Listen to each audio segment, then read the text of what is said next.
soleil d'été et que ton oreiller ressemble à un chant de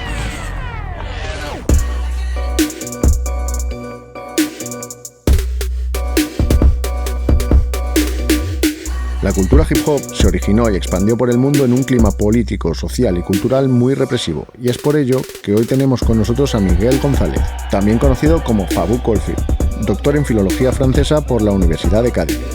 En 2014 decide emprender una carrera como investigador especializado en hip hop y realiza una tesis doctoral sobre la cultura popular, la poesía slam y el rap de Francia entre 1995 y 2015. En mayo de 2019, Miguel González consigue terminar y defender su tesis doctoral, Poesía oral y cultura urbana en la Francia contemporánea, 1995-2015, con la que consigue sobresaliente cum laude. Miguel González, encantado de tenerte con nosotros para este proyecto. Un placer. Eres licenciado en Filología Francesa y profesor interino la educación pública andaluza. En Ronda, ¿no? Actualmente en Ronda. A ver, en un futuro donde pongo los pies, sí. Profesor de francés. Has hecho una tesis para la universidad que habla, la tengo aquí, Poesía oral y cultura urbana en la Francia contemporánea de 1995 a 2015. ¿Por qué este proyecto? Pues, a ver, en 2010 aproximadamente, pues acababa de terminar mis estudios, una licenciatura en Filología Francesa, como has comentado, y hice un máster de Educación. Y tras intentar encontrar algún empleo digno, es muy difícil, pero al menos un empleo en España, no lo conseguía o no llegaba a conseguir nada interesante. Y me propuse seguir estudiando. Y evidentemente, pues no quería estudiar otra carrera, ni una formación profesional, quería seguir avanzando un poco más de manera escalonada y decidí hacer una tesis.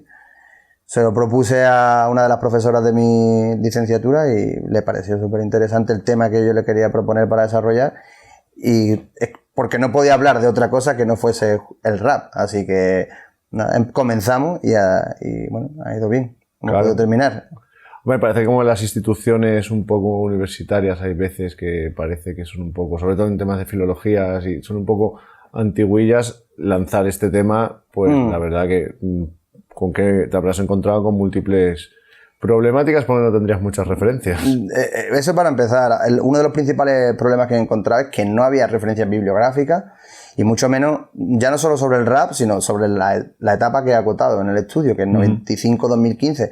Entonces yo... la redacción de la tesis empecé en 2016, hacía un año que acababa el periodo de estudio que estaba trabajando, entonces no había apenas referencia. Y además que bueno, yo lo he hecho en un departamento de Filología Francesa, pero realmente mi estudio es un estudio cultural, un estudio que analiza las manifestaciones artísticas dentro de la sociedad en la que se desarrolla y las relaciones que hay con el poder. No es una tesis estrictamente filológica, lingüística, que analice las lenguas utilizadas, ni hago un estudio literario exhaustivo, sino pone en relación esta expresión literaria con el poder y con las funciones literarias del rap. Claro, muchos chavales nos escriben en las redes sociales y nos preguntan, ahora ya cada vez menos van entendiendo un poco por dónde vamos, pero al principio, sobre todo nos decían que qué coño hacíamos hablando de política con artistas del mundo del hip hop. Cosa que evidentemente hay una vinculación directa. ¿De qué manera, en qué contexto social surge el hip hop en Francia? Pues, a ver, Francia tiene un clima social muy parecido al de Estados Unidos, era igual, en la década de los 70 y los 80. Hablamos de una distribución demográfica y urbanística que aleja a la clase obrera del centro de la ciudad y los aparta, y que además pues bueno, recibe una inmigración fuerte de las antiguas colonias. Entonces hay una crisis de identidad, ¿no? ¿Quiénes somos? ¿Qué hacemos? Y evidentemente pues hay unos problemas socioeconómicos bastante importantes. En Francia además existen unos disturbios que se reproducen de manera cíclica desde entonces hasta el día de hoy, se siguen, cada vez menos, pero se siguen manifestando. Entonces el rap llega a Francia en un clima bastante agudo, ¿no? Y bastante violento, y de alguna manera ayuda a los jóvenes a expresar todo el discurso que pueda existir en estos barrios. Disociar el hip hop de la política es una locura, es decir, es imposible. Yo siempre que hago una exposición o voy a un congreso, siempre tengo que introducirlo, porque no podemos comprender el contenido del rap, ni siquiera el de hoy, si lo descontextualizamos. Uh-huh. Entonces, no hablar de política, no hablar de la clase en la que se desarrolla, no hablar cuáles son las condiciones del rap hoy, por qué el rap hoy no habla de política, es imposible. Tienes que hablarlo y tienes que analizarlo para poder comprender por qué. Claro. Uh-huh. ¿Por qué crees que en el rap de hoy no se habla de política? ¿Por qué creo? Bueno, el rap a día de hoy, incluso en España, de manera diferente, es completamente mainstream. Yo creo que el rap de hoy es mainstream total. Es decir, ya podemos escucharlo en la radio, ya sea en forma de reggaetón, que al fin y al cabo es rapeo, es sobre una instrumental de este estilo o de otro estilo. Pero el rap es algo que suena ya en la radio. Recuerdo las tiendas de ropa cuando era más pequeño, que había tiendas de rap. Ahora en cualquier tienda, ¿no?, hay cadenas que se dedican a distribuir este tipo de moda urbana. Entonces, si analizamos qué es lo que ha ocurrido desde hace 70 años a día de hoy, pues el rap no pertenece ya quizás a esa clase social de la banlieue francesa o de extrarradio de cualquier ciudad. El rap ya pertenece a lo que es la cultura popular de todo el país, ya no solo en Francia, ¿no?, en España y en Estados Unidos. Entonces, se ha descontextualizado, la industria se ha apropiado de esta expresión y del rap, y evidentemente pues cambia el contenido. Ha entrado en la era del consumo. Sí, ha entrado en un proceso de industrialización que evidentemente premia o valora más una función lúdica que divierte a la sala, que divierte al oyente, que divierte al espectador de internet, a otro que tenga un discurso más interesante o tenga una proyección lírica más elaborada. Entonces ha cambiado muchísimo, evidentemente. Sí, claro. Sí. Ahora, centrándonos un poco en el desarrollo institucional en Francia, con el desarrollo de esta cultura urbana, ¿hay apoyo institucional a este tipo de cultura? Pues fíjate, en Francia, ya en 1984, el rap llega, a través de películas, ¿no?, como Beat Street, Wild Style, donde se ve un poco el breakdance, el rap, también se ven los DJs. Pero además de la distribución cinematográfica o los DJs que pudieran pinchar rap en las discotecas y tal, en 1984 TF1, que es la radio, o sea, la televisión pública francesa, crea un programa de hip hop. Hablamos de 1984. Entonces, ya de primera podemos comprobar que las instituciones se interesan por el movimiento. El programa no dura mucho tiempo, creo que fueron 6-7 meses, y los chicos de los barrios periféricos han comprendido qué es este movimiento, lo ponen en práctica, y aunque está como unos 5 o 6 años sonando solo en radio, locales, en el 89-90 la Maison de la Jeunesse de la Culture, que son como las casas de la juventud española, se interesan muchísimo por la expresión, ofrecen espacios para poder practicar, ensayos, grabaciones, y en la Universidad de Saint-Denis, en el norte de París, también existen talleres y clases de rap. En el 91 hay una exposición sobre el graffiti organizada por el Ministerio de la Cultura. Entonces, desde un primer momento hemos visto que el interés era más que claro. De hecho, en el 91, Olivier Cachin, que tiene un programa que se llama Rapline en una televisión privada, entrevistó a Jack Lang, que era el ministro de Cultura, y era un devoto del rap. Él conocía el rap, conocía el hip hop. Entonces, desde un primer momento, el Estado francés ha estado muy atento a esta expresión. No sé si tanto para cooperar o colaborar, ofrecer medios, pero ha estado atento. Entonces, en comparativa con España, ¿se hace algún tipo de hincapié por parte institucional al desarrollo? Wow, en España estamos a años luz. Yo creo que es algo que se puede observar a simple vista, ¿no? Cada vez hay más. Yo, si lo comparo con hace 15, 20 años, evidentemente el rap ahora tiene más espacio. Hay talleres, sobre todo a nivel local, ¿no? Veo quizás ayuntamientos, diputaciones que hacen programas, las universidades, pero a nivel institucional la atención que puede ofrecer la clase política sobre este tipo de expresión es completamente cero o nula, ¿no? Es que si nos fijamos ahora en la política actual, pues, por ejemplo en Madrid han sido las elecciones municipales y hemos visto cómo básicamente se han dedicado a destruir todo lo que se había construido a nivel de progreso cultural y tal, y nos estamos acercando ya a propuestas estatales como ya no al siglo XX, o sea, que te podría reducir un poco más atrás. Sí. Por lo tanto, no sé qué perspectivas de futuro ves a esta corriente musical desde el punto de vista ya no solo en el mainstream, porque claro, si hablamos de drogas, dinero y tal, yo creo que al sistema le interesa que eso siga por ese camino y que no sea tanto lanzar puñales al sistema. No sé, ¿cómo ves tú eso? Hombre, para empezar es cierto, yo creo que hay avances culturales y medioambientales, como hemos visto con lo de Madrid Central, que estamos en desconstrucción, ¿no? Vamos a darle unos pocos de pasos hacia atrás. Pero en cierto modo, yo, cuando lo comento a veces mis colegas y tal se ponen las manos a la cabeza, yo me alegro. Yo me alegro porque creo que sobre todo los que tienen un poco de conciencia y no se mojan y no hacen nada, tienen que pensar, oye, que vamos hacia atrás. Nos ponemos las pilas, hablamos de esto, no hablamos de esto, nos concienciamos, nos agrupamos, hacemos asambleas, al menos nos pronunciamos o cuestionamos. Y es que creo que, evidentemente, hoy día hay una escasez y ya no solo dentro del contenido del rap, sino cualquier rapero que tenga una función lúdica, pero tenga un poco de conciencia, en las entrevistas puede hablar de estas cosas, ¿no? Claro. Porque llega a muchísimo público y llega a muchísima gente, ¿no? Entonces, en el fondo, creo que es un revés, es una hostia que nos dan a todo el movimiento del hip hop, si es que existe todavía, para decirnos, oye, espabilemos, ¿sabes? Espabilemos. Claro. Yo me recuerdo cuando el 15M, hace ya unos cuantos de años, pero recuerdo que yo pensaba en mí mismo, digo, es que esto tendría que meter una hostia todo y irse a tomar por culo para que la gente reaccione en cierto modo. A ver, este proyecto nace un poco con esa idea de crear conciencia.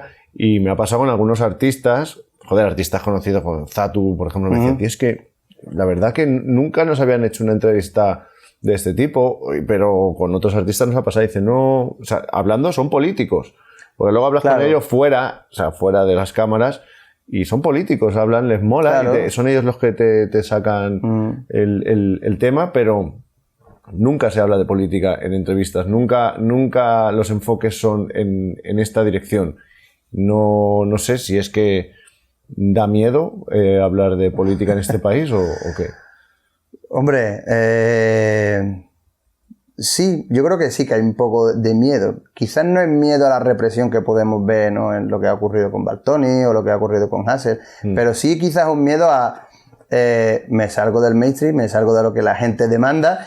Y como no me va a escuchar nadie, ¿para qué? Voy a hablar de esto y de lo otro, que es lo que se lleva y que es lo que hace que suene a alguien, ¿no? Claro, pero a nivel social, ves Francia, están siempre a la vanguardia, volviendo un poco a Francia ahora mismo con lo de los chalecos amarillos, el movimiento popular ya, y el reclamo popular de este tipo de acciones, ya no solamente musicalmente, sino socialmente.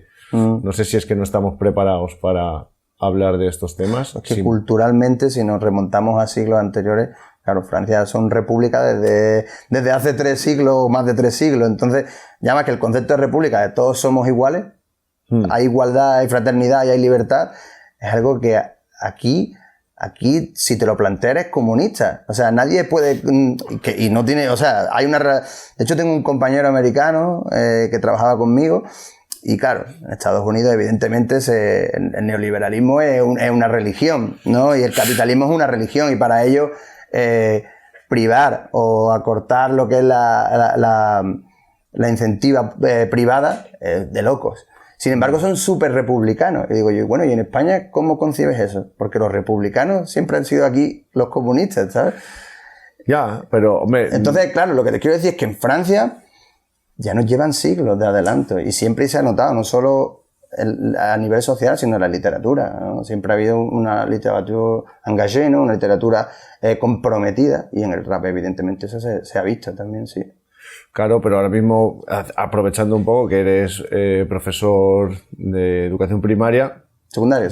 ¿De secundaria? Sí, sí. ¿No crees que tenemos referentes literarios ahora mismo en el mundo del hip hop, por ejemplo, como para poder cambiar un poco los contenidos de, por ejemplo, lenguaje y literatura, que es un sopor, para mí lo fue, y no sé ni cómo coño aprobé al final, ¿eh? Yo no lo recuerdo, porque no me motivaba nada, pero coño, tenemos artistas ahora mismo como Sarif y gente así que pueden ser perfectamente un referente. ¿Cómo crees que los alumnos se tomarían el hecho de que se introdujera por parte de las instituciones el hip hop? De poder, evidentemente, comprobar que eso también es poesía, ¿no? Que eso también, que la música también es poesía en sí mismo, que tiene su figura retórica, y bueno, ya después debatir cuál es el nivel o la calidad es otro asunto, pero que eso es política y hay que tratarlo como tal, o sea, que música y es poesía a su vez, yo creo que hay que tratarlo como tal. Yo creo que los chicos se interesarían mucho más. Mucho más, ya no solo en secundaria, sino en la universidad. Por supuesto. Claro, a ver, se estudian evidentemente los autores de literatura clásica y tal, pero ¿por qué no podemos tocar los autores de la literatura actual, ¿no? Creo que eso cambiaría un poco la perspectiva de los estudiantes sobre qué es el arte o qué es la creación literaria y sobre todo también a crear discursos, ¿no? De hecho, yo lo pongo en práctica en secundaria. Claro, pero lo haces a nivel personal. Sí, ya.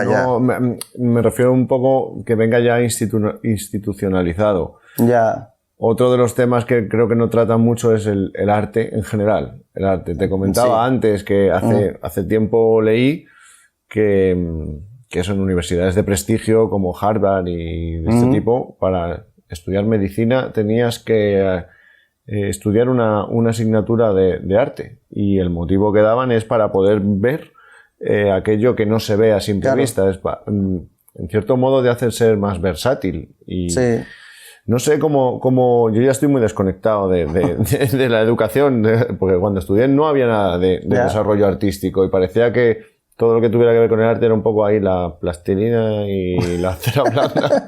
Y los regalos del Día de la Madre, ¿no? Claro, sí, pero ¿cómo ves tú la implicación del arte en la educación? Pues, hombre, la educación ha cambiado mucho. Yo bueno, a todos mis compañeros de mi generación que estudiaron, igual que tú, ¿no? Que dejaron ya la educación un poco de lado y no la conocen. Es cierto que ha cambiado, ya a los chicos se les evalúa por competencia y es muy diferente. Sí que es cierto que quizá, aunque cambien los planes de estudio, podemos encontrarnos con personal docente, sin querer ofender a nadie, quizá un poco anticuado. Incluso yo, que tengo 33 años, a veces estoy con los chicos de 16 y no tengo ni puñetera idea de qué están hablando o de cómo interpretan todo. Entonces, ahora hay que hacer un esfuerzo mucho mayor. Ya no vale con estudiar 5 años para formar a chicos durante 50, 60 años. Bueno, 50 he pasado, 35 años son los que tenemos. Entonces, hay que estar con ellos y hay que comprender cuáles son sus inquietudes. El arte es una herramienta maravillosa porque a la vez que es pedagógica, es lúdica, ellos se divierten, les abre un campo de visión y un cambio...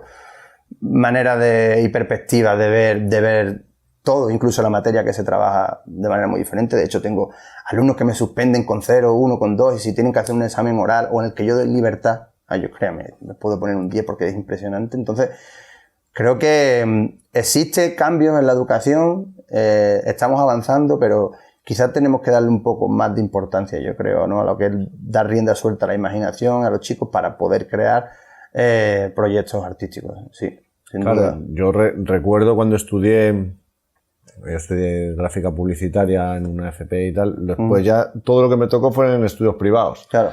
Un pastizal, además. Y recuerdo que estábamos estudiando 3D, bueno, todo el tema de animación para películas, tal. Muchos compañeros míos han acabado currando en Batman, Los Vengadores, todo eso muy bien, pero... a nivel competencia, nosotros pues mirábamos trabajos de otras escuelas. Concretamente en Francia tenían una de las mejores escuelas de diseño y de 3D, está allí. Se veía que mamaban algo. Ya lo habían mamado desde antes, porque innovaban con las texturas, innovaban con las dinámicas, tal. Nosotros nos teníamos que fijar siempre en ellos. Y en ellos, en los franceses o en los americanos, siempre vamos como por detrás. ¿Por qué? Yo, en mi opinión, es porque no estábamos entrenados previamente. Ellos cuando llegan a los estudios superiores ya tienen ese clic hecho. Y luego a nivel empresarial, tengo muchos colegas que dibujan cómics. Me contaban, yo no tengo mucha idea cómo funciona el mundo de las editoriales, pero lo que ellos me decían que van con sus proyectos y aquí es en España, ¿no? Vas con tu proyecto, con tu cómic, lo presentas y te dan una patada en los cojones y te mandan para afuera. Sin embargo, iban a Francia y se lo compraban con relativa facilidad las editoriales francesas.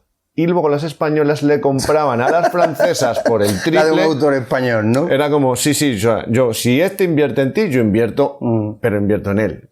Ese al final es ese retrogradismo español que parece que no salimos. No sé si es ya culpa institucional o culpa social. No, también tenemos una industria empresarial un tanto conservadora, como has dicho, que no confía en los proyectos que se puedan crear popularmente, ¿no? O un chico que tenga una idea que pueda desarrollar en su empresa y al final, bueno, no funciona como siempre. Nadie es profeta en su tierra. Se tienen que ir a Francia, donde estas cosas sí que las estudian. Y bueno, y al final al empresario le sale mal, yo creo. Es decir, yo creo que el empresario tiene mucho que ganar, ¿no? Lo que pasa es que necesita de tiempo y atención y necesita estar atento, ¿no? A lo que se hace. Y no sé si en este aspecto estamos preparados. Ya no solo empresarios, sino todos. Nos están comiendo la tostada desde ya. Pues, además, en cuanto a lo que decían, ¿no? De que ellos iban dando un poco más, ¿no? Que lo veías un poco siempre por delante o veían... Innovaban. Claro, es que otro de los sistemas del sistema educativo francés, ellos muchas veces en las materias como historia, filosofía, lengua española, la mayoría, bueno, lengua española, lengua francesa en este caso, ellos desarrollan lo que es la disertación. La disertación son preguntas que tienes que responder y que no son de aprenderte y vomitar, que es lo que hemos aprendido aquí. Son de explicar y darle tu punto de vista y después, o sea, desarrollar como una tesis en sí mismo, ¿no? Claro. Y eso lo hacen desde pequeñito. Cuestionarse, razonarlo, explicarlo. Y eso se nota muchísimo a nivel literario, sin desprestigiar la producción española, que me parece muy buena también, pero en ese aspecto de reflexionar, de ser crítico, de dar un giro a las cosas, pues son muy interesantes, sí. Pues, señor, encantado de haberte tenido con nosotros. Te quería preguntar, antes de despedirme de ti, ¿piensas seguir trabajando en esta línea con otra rap español o rap de otros lugares?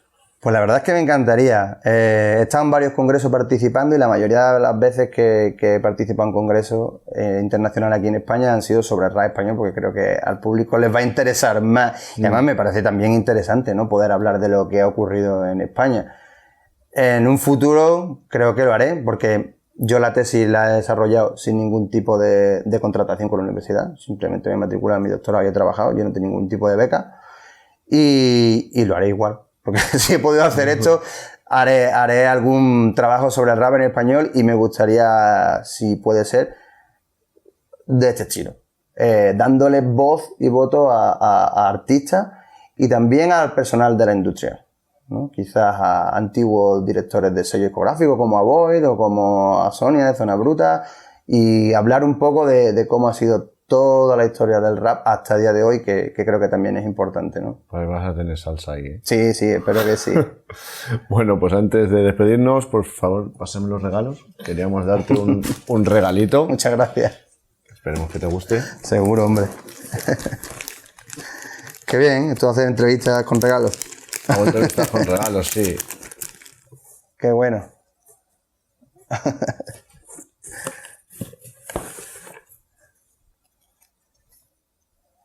Qué buena. ¡Wow! Qué vacilada, ¿eh? Pues muchísimas gracias. Nada, caballero. Un abrazo.